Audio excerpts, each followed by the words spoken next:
ഒരു issue solve ചെയ്യാനുള്ള first step അത് അത് മനസ്സിലാക്കാന്നുള്ള തിരിച്ചറിയലാണ്. അല്ലാണ്ട് വെറുതെ ഈച്ച അല്ല എന്നാ പിന്നെ മൃണാളുടെ റെസ്റ്റോറൻറ്റ് ഇനി പോകണ്ട, നമുക്ക് മെക്ഡൊണാൾഡ്സിൽ പോകാതാണ്. ഈച്ച അപ്പുറത്തെ മെക്ഡൊണാൾഡ്സിലേക്ക് പോയതല്ല, ഞങ്ങൾ പണിയെടുത്ത് ചെയ്തതാണ്. അല്ല സാർ, അത് പറഞ്ഞപ്പോഴാണ് ഞാൻ പറഞ്ഞത്, എനിക്ക് തോന്നി ഈ ഒരു പ്രൈസിങ് സ്ട്രാറ്റജി ഓക്കെയാണ്. പക്ഷെ അത് എപ്പോഴും സാറ് അതിന്റെ കൂടെ യൂസ് ചെയ്യുന്ന ഒരു ടാഗ് ഇതൊരു സാധാരണക്കാരുടെ റെസ്റ്റോറന്റ് ആണ് ആണ്. എന്ന് പറയുന്നത് കൊണ്ടാണെന്ന് എനിക്ക് തോന്നുന്നു. നിങ്ങൾക്ക് കാരണം ഒരു 20 രൂപയ്ക്ക് വയറ് നിറക്കാൻ പറ്റുന്ന AC ഉള്ള ഒരു റെസ്റ്റോറൻറ്റ് പറഞ്ഞാൽ ഈ രാജ്യത്ത് പറഞ്ഞ ചാലഞ്ചാണ്.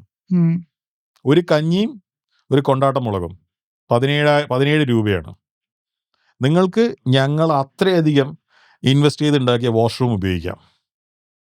എൻ്റെ എടപ്പള്ളി റെസ്റ്റോറൻറ്റിലെ ഏറ്റവും വില കൂടിയ ടൈലുള്ളത് ഡൈനിങ് ഏരിയയിലല്ല, വാഷ്റൂമിലാണ്.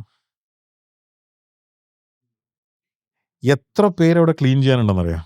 ഞാൻ ക്ലീനിങ് സ്റ്റാഫിന് മാത്രം കൊടുക്കുന്ന സാലറി ഉണ്ടെങ്കിൽ എനിക്ക് എല്ലാ മാസവും ഒരു തട്ടുകട തുടങ്ങാം.